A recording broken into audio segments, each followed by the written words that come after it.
So a career pivot is basically a strength or an area of expertise or a passion that you're very good at, you're very familiar with, which you can use to leverage a jump or skip into another role, another industry, into another job. Yeah. So the analogy, it's like this. This is a pivot, but that stays there. I'm just going to follow. So a pivot, a hinge, a contact point Yes. for leverage. And that's something that a lot of people need to, articulate. Again, sometimes they don't have the vocabulary for it. Yeah. But a pivot point is your leverage, what you're good at, and what the market will pay for. Yeah, and the favorite analogy we like to use is that of being a rock climber. If you are climbing up a boulder, if you're doing bouldering, you're basically You got trying your best. 4 points of contact on the wall. And as you're moving up, you try to have at least. You need to have at least 3. Okay. Or if you're you really hold 3, strong, and like then you Tom go 3. Cruise, Tom Cruise just needs one. Just needs one. But then again, that's Tom Cruise. He's Tom Cruise. He's Tom Cruise. He's Tom Cruise. Gravity doesn't apply to him. So what we're trying to say is this: if you want to make a career move, you must have as many career pivots as possible. And the more career pivots you have in the move itself, the chances of success is usually very much higher.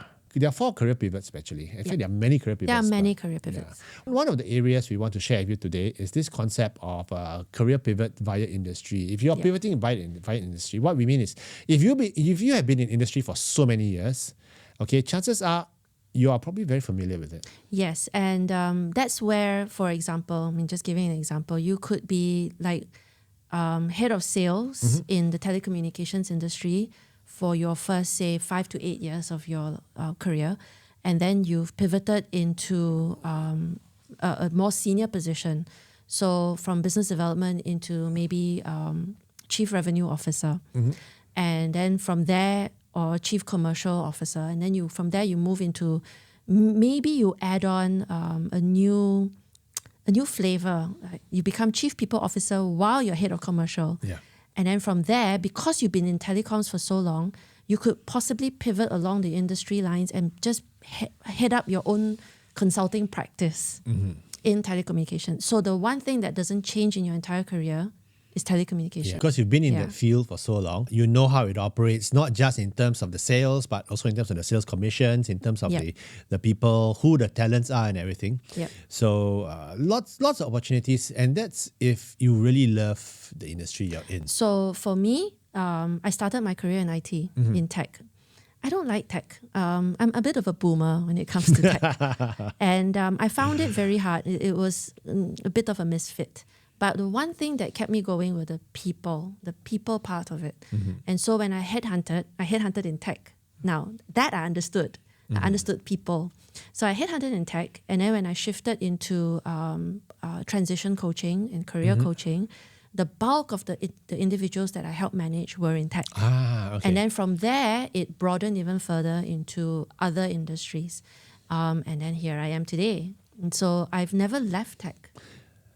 That would be my one lever from the industry side of things. So if you're in a particular industry and you really know the ins and the outs very, very well, our suggestion is leverage on that. And sometimes if you're tired of the industry, then you find it in an adjacent industry. For instance, if you're in banking and you've been in banking for the longest time, say you're doing compliance, and it's like, what can I do? I've been in banking compliance. But the fintechs are looking for compliance people. Insurance also. Insurance agencies, the insurance companies are looking for, and the money launderers. I'm just kidding. And any of cartels.